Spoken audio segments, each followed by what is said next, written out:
Hi, everybody. I'm Sydney McGraw. Today we're going to chat about my senior capstone project. Here is my ID. Oh, sorry. There we go. That's me. So I'm Sydney. I've been in healthcare for about 10 years. I started as a CNA, and then I got my LVN, and then I've been an RN for about a year and a half. Most of my experience is in subacute facilities, and I also have some experience specializing in wound care, but all of the jobs I've had have been in subacutes. So we'll start with mentor and facility selection, excuse me. When it came to selecting a mentor, I chose my previous boss, Robert Agaverdian. He was my first boss ever at my first nursing job when I was an LVN, and he mentored me pretty consistently throughout our time together. He encouraged me to go back to school, and he taught me just about everything that I know about nursing, honestly. I knew that he would be a really great fit because of his experience. He holds his bachelor's and master's degree in nursing, and he's the owner and director of Valmont Care Center. I knew that he would be an asset to me because he has a lot of experience in direct patient care and also in management. So, speaking of Valmont Care Center, that is the facility that I selected to be the location of my project. Valmont Care Center is a 12-bed subacute facility located in Southern California. It was a really good fit for me because I had some prior experience with the facility, so I was somewhat familiar with the staff and very familiar with some of the problems that they run into as I was a staff nurse myself at one time. For project selection,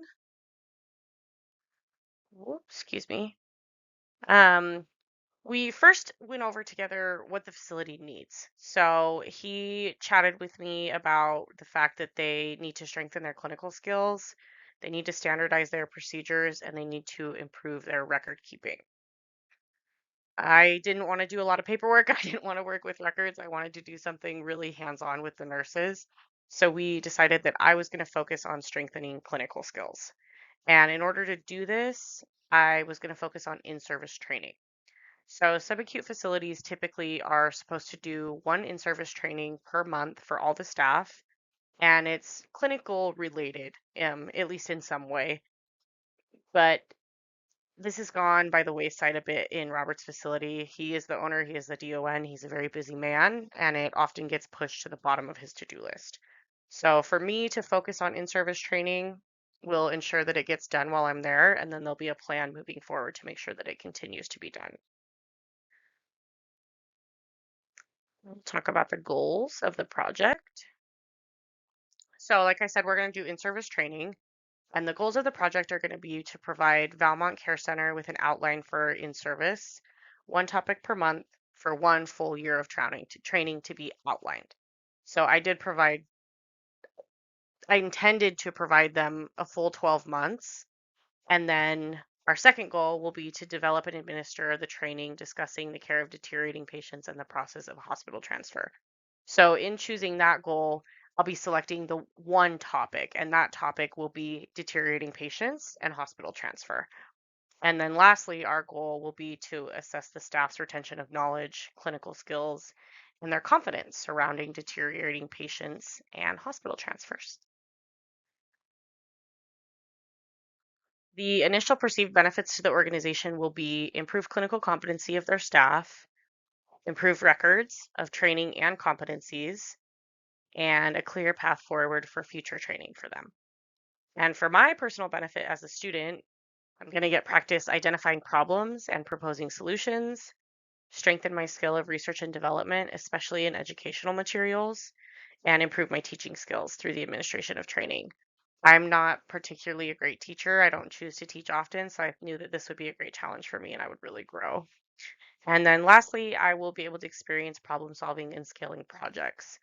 I am often the type that bites off a bit more than I can chew and really overestimates my timeline. So I put that in there because I just foresaw that I would need to adjust my timeline and my expectations a little bit.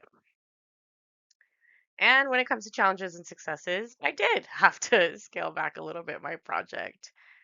So, like we talked about, I had developed the 12-month outline, and then the topic that I selected to fully develop was deteriorating patients and hospital transfer. I had to scale that back a bit. Deteriorating patients is quite broad.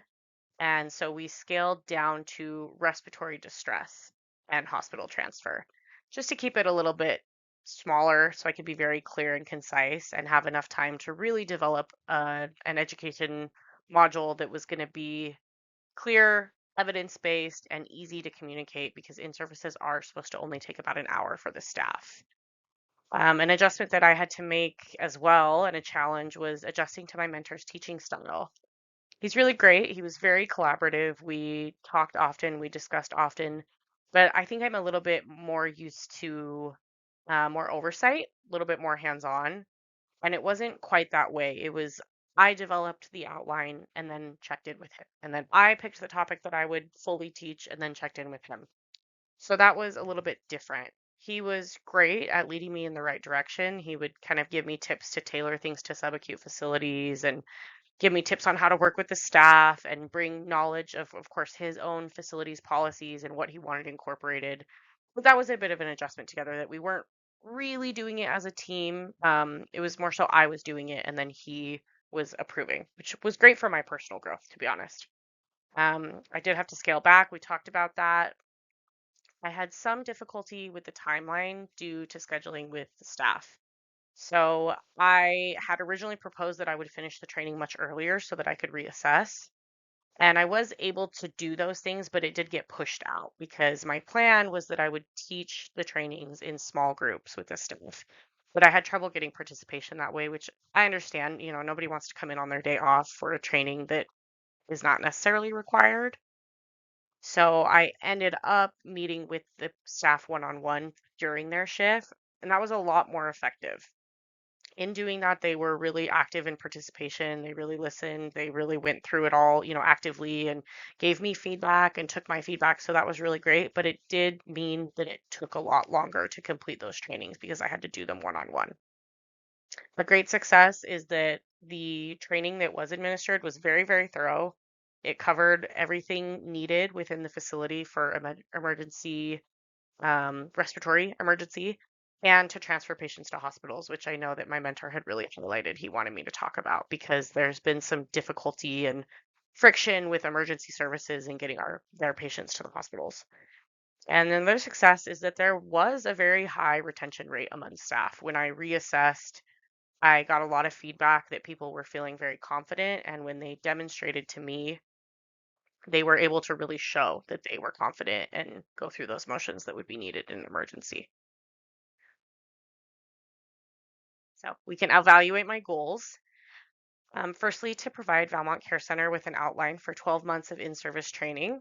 I was able to do that, and there's an example of it right here, this January, February, March. This is all of the in-service training. And you can see in September that it was emergency care and ED transfer, which is the one that I administered, and it was scaled down to respiratory emergency care and ED transfer. But it was very successful.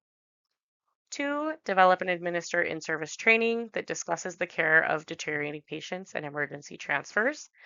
This is an example of the checklist that was utilized, and I went through this with my mentor together. He was actually my first trainee, so that was really great.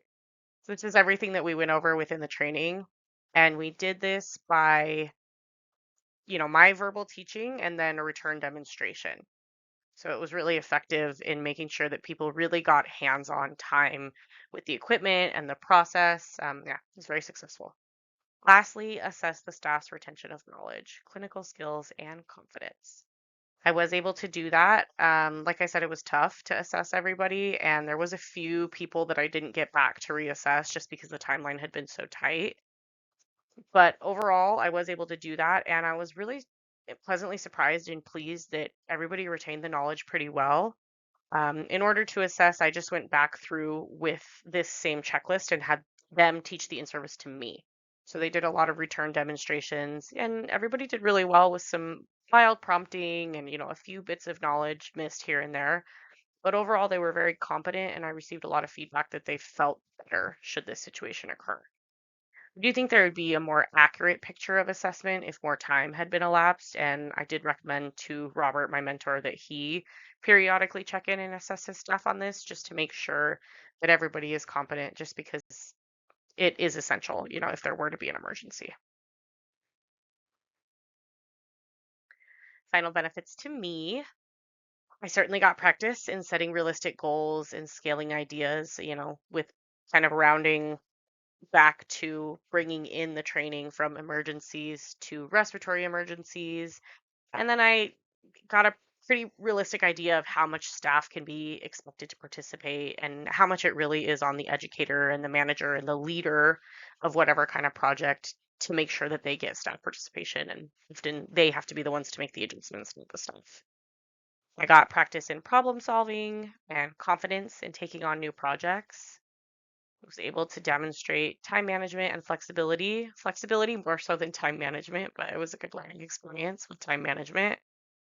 Was able to demonstrate effective communication and organization and giving and receiving feedback, which I think was really essential for me. I have a hard time often giving feedback, but because I had developed such a strong education module and such a strong checklist, it was much easier because it didn't feel that giving feedback was coming from, my personal criticism. It was coming from the text, the education. So that made things easier for me. And I think I'll utilize that in the future should I need to give feedback. When I go back to the facility resources or educational materials so that it doesn't feel too personal and critical. In conclusion, this project definitely highlighted some strengths and weaknesses. I think I had an opportunity to be really flexible, to truly identify a need and come up with a solution, which are things that I would consider myself to be very strong in and I really enjoy. And then I had an opportunity to practice time management and teaching and giving feedback, which is something that I'm not particularly strong in and need some time in developing.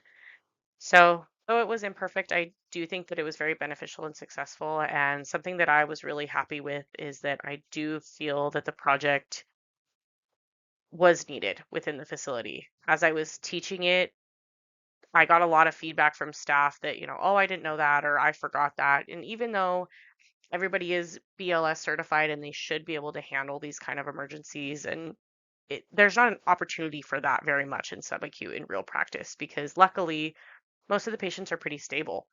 And so there is certainly a need for that continuous education and training. And I was really grateful to be able to fill that need and really support them in that way.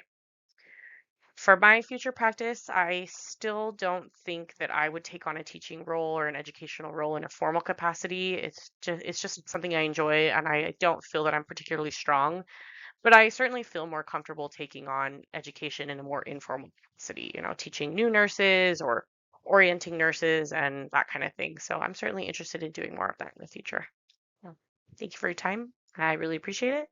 If you have any questions or want any further clarification, you can contact me through Canvas, and I'll get back to you.